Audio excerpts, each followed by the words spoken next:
Well, Jim, you gave us so many wonderful things to talk about. And I want to ask you something that seems very simple, and yet it's so important. And that is, how did you actually get started in the church where you had your first group? How did that happen? Because, you know, that's what we really need to know about, is how do you do that? How do you do it, right? Yeah. Well, you know, what I've discovered is that a lot of churches are really hungering for something to happen. Mm-hmm. And so what I did was I went to the pastoral staff at Chapel Hill in Wichita, Methodist Church here, and I just said, I would like to try an experiment in developing some Christ-likeness with people. I'm not really sure how to do it. This guy Willard has a plan. And I'm going to try it. Are you interested? And they went, okay. I mean, it wasn't a hard sell because I came with some enthusiasm to try something. And most churches were just kind of wanting something to try. Well, how did you get the people that were in the first group? How did you do that? Well, that was interesting because what I did, you know, I think what we do when it comes to discipleship is we lower the bar. Yes. We keep lowering the bar. We'll have childcare and the food will be great and the parking's good and just come and try it. And I got in front of the congregation and I said, I'm going to do this thing and it's going to be really hard. You shouldn't probably do it. And immediately they all went, what's up? What's this? What's he doing? I said, I'm going to require like 30 weeks, and you can't miss very much, and you're going to have to read a lot and do these practices, but I think if you do it, now, I promise, if you do it, you'll be changed. And I had people write essays to get into the first group. They had to write, which no one ever told them to write an essay in the church for anything. And that piqued their interest too, and about 40 people applied for the first group. I only had room for 25. So I had to actually say no to people. Another weird thing to do in the church is just say, just can you wait? But the very first group, and a lot of them are here, the very first group, we came in with a lot of enthusiasm because people thought, we're doing something. Yeah.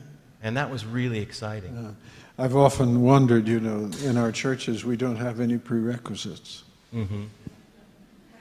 Yeah. You know, and we do not challenge people. Right. And I knew some of this that you had done, but I think it's important that we all hear it, because it's actually a hopeful thing.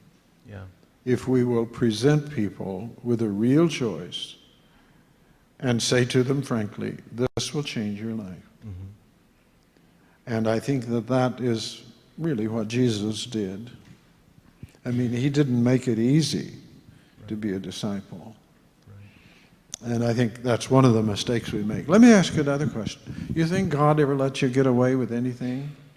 Do you think God ever let you get away with anything? Yeah. You have to remember, I was at your talk last night where you said, no, he doesn't. So I already know the answer to that. You can't trick me. I was there and I was taking notes. But now, what do you mean by that? Well, I mean, doesn't someone have to pay, right? For anything that goes wrong. No one ever gets away with anything with God. Mm-hmm. You know? Right. Is that okay?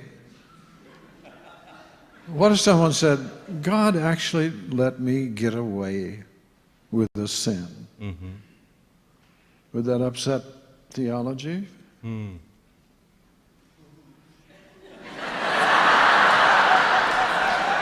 Now, we sang a beautiful song before the service, and it has in it these lines, for on the cross where Jesus died, the wrath of God was satisfied. Sounds to me like God never lets you get away with anything. Somebody has to pay. Mm-hmm. Is that the picture of God that you were presenting? Mm. So. We gotta go in a little bit. You know, I mean, this I think is really at the heart of things. Yeah. If God let someone get away with anything, what would happen? the universe would fold up, I guess. Because you see, the picture is God always makes somebody pay. And that's the way that Romans 3 is read, for example. That God found a way to be just and the justifier of the ungodly. And I was just wondering, because this picture of God is so fundamental in thinking about him, could he ever just pass over something? Wouldn't that be forgiveness? No, I don't think so. No. No. Tell us. I mean, I'm thinking of, well, in Romans 8, I'm trying to get you in trouble here. I feel that, and it's weird. In Romans 8:3, what I love about Romans 8:3 is because God is the subject of an active verb. And it goes like this.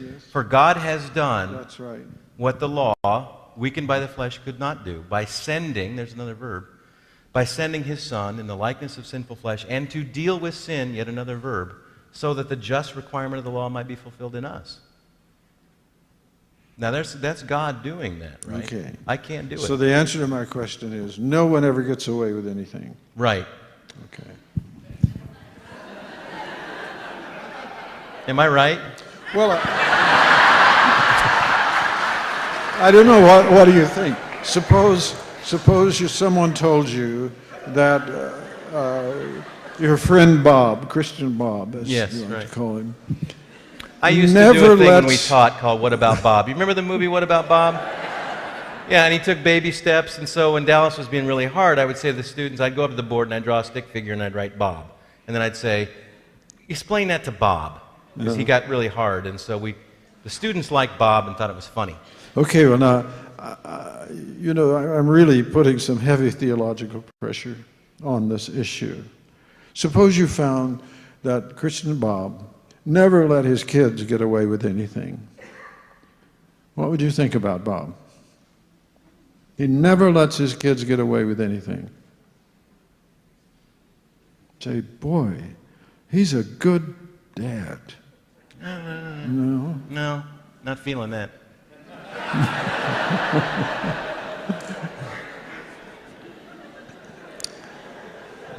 See, you so well raised this issue. How do we think about God? And that is the fundamental issue, I think, in spiritual formation. Because after all, we're thinking about how we should be. And we're dealing with this issue of an image of God that really isn't very encouraging. Right. So we need, I believe, to work on that with our study of Scripture and our experiences. Is what is the way the doctrines we teach, how does that affect the possibility of admiring God, of thinking God is happy, and so on. Right. And I think probably that I've caused a lot of uneasiness in our bodies and our minds by just raising this question. The idea that God might let someone get away with something. And that is a picture that many people have of God's justice. And what we might wonder about, I think, is that how God found a way to be just and the justifier? Might there not be another route of justification than complete satisfaction and not letting anyone get away with anything? No, I'm suggesting something that many people will think is rank heresy. But it's something that deeply affects how we think about God. I heard you once say that God doesn't have to know everything. And that really got some people mad. No. Yeah, well, my idea was that since he's all-powerful, if he wanted not to know something, he could do that. It makes sense. Yeah, well, being all-powerful, omnipotent, doesn't mean that he does everything he could do. And being omniscient doesn't mean that he knows everything he could know. But again, see, that makes us feel somehow God is losing his grip. Right. Yeah. If he lets that go.